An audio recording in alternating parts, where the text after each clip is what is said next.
મુદ્દા પછી આગળ વાત કરીએ તો અન્ય એક બિગ ન્યૂઝ સામે આવ્યા છે। તાજેતરમાં અલ્પેશ ઠાકોર કે જેઓ કોંગ્રેસ તરફથી રાધનપુરના ધારાસભ્ય છે, તેમણે કોંગ્રેસ સાથેના તમામ સંબંધો તોડી નાખ્યા છે, પરંતુ ધારાસભ્ય પદેથી રાજીનામું આપ્યું નથી। ત્યારે કોંગ્રેસ પણ આજે હરકતમાં આવી છે અને કોંગ્રેસે વિધાનસભાના સચિવને રજૂઆત કરી છે કે અલ્પેશ ઠાકોરને તમામ પદેથી જે પ્રમાણે રાજીનામું આપ્યું છે કોંગ્રેસમાંથી, ત્યારે તેમને ધારાસભ્ય પદેથી પણ રદ કરવામાં આવે।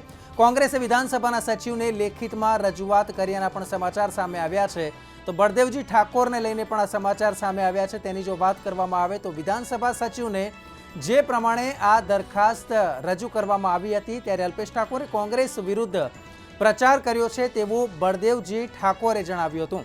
અલ્પેશ ઠાકોરનું ધારાસભ્ય પદ રદ કરવા પણ અરજી કરવામાં આવી છે, કારણ કે હવે કોંગ્રેસના તમામ પદ પરથી જ્યારે અલ્પેશ ઠાકોરે રાજીનામું આપી દીધું છે, તો પછી તેમને વિધાનસભામાં સભ્ય તરીકે રહેવાનો કોઈ અધિકાર નથી તેવો કોંગ્રેસનો દાવો છે અને તે જ મુદ્દે હવે તેમણે વિધાનસભાના સચિવને લેખિતમાં રજૂઆત કરવી છે કે આ મુદ્દે અલ્પેશ ઠાકોરનું જે ધારાસભ્ય પદ છે તે રદ કરી દેવામાં આવે।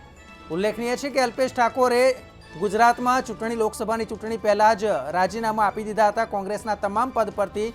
ત્યારે હવે આ જ મુદ્દે વધુ માહિતી માટે સંવાદદાતા રીમા દોશી આપણી સાથે ફોન લાઈન પર જોડાયા છે। રીમા, મહત્વપૂર્ણ છે કે ગુજરાતમાં લોકસભાની ચૂંટણી યોજાય તે પહેલા જ તેમણે અલ્પેશ ઠાકોરે એક મોટો ધડાકો કર્યો હતો અને ત્યાર પછી હવે કોંગ્રેસમાં પણ હરકતમાં આવી હોય તેવું સ્પષ્ટ લાગી રહ્યું છે। શું અપડેટ સામે આવી રહ્યા છે? જી, ખાસ કરીને નેહલ, જે રીતે કહી શકાય કે કોંગ્રેસમાંથી છેડો ફાડનાર અલ્પેશ ઠાકોર સામે કોંગ્રેસની જો વાત કરવામાં આવે તો કોંગ્રેસ પણ હવે આક્રમક મૂડમાં જોવા મળી રહી છે।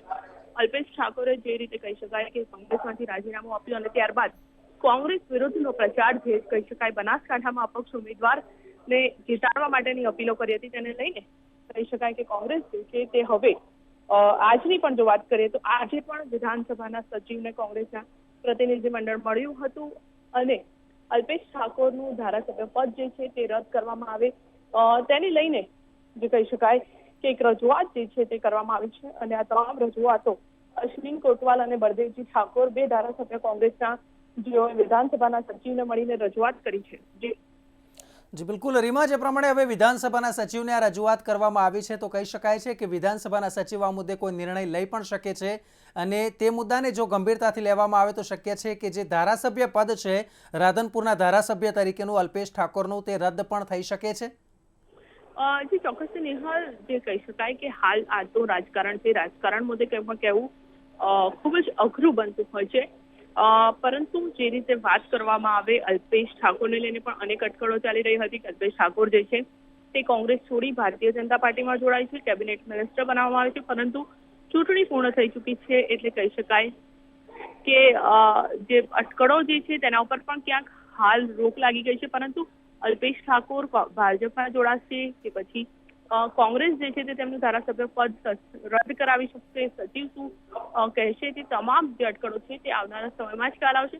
પરંતુ એ બાબત સ્પષ્ટ છે કે કોંગ્રેસ જે છે તે અલ્પેશ ઠાકોર અને અલ્પેશ ઠાકોરના બંને સાથીદાર ધારાસભ્યો, જે બાયડના ધારાસભ્ય અને બેચરાજીના ધારાસભ્યની સામે કડક વલણ જે છે તે દાખવી રહી છે અને આ ત્રણેય ધારાસભ્યોના ધારાસભ્ય પદ રદ કરવા માટેની તમામ તજવીજ જે છે તે કોંગ્રેસે હાલ હાથ ધરી દીધું છે।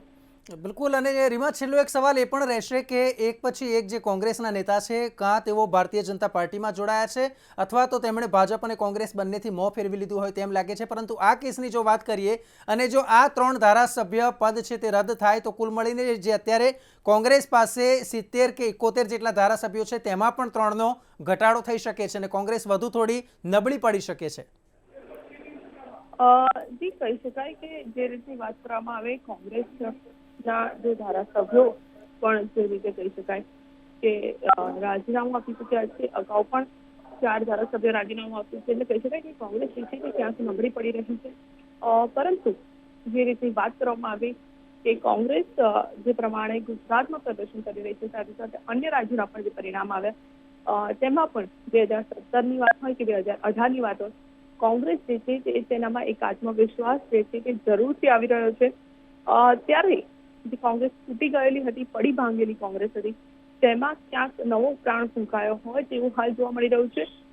ત્યારે કોંગ્રેસ પ્રમુખની પણ વાત કરીએ તો તેમણે પણ તે બાબત સ્પષ્ટ કરી દીધી હતી અલ્પેશ ઠાકોરને લઈને, સાથે જ અન્ય ધારાસભ્યોને લઈને, કે પાર્ટીએ તેમને દોઢ વર્ષના સમયગાળામાં ઘણું બધું આપ્યું હતું. સાથે જ અલ્પેશ ઠાકોરને પણ તમામ કમિટીઓમાં સભ્ય બનાવવામાં આવ્યા હતા.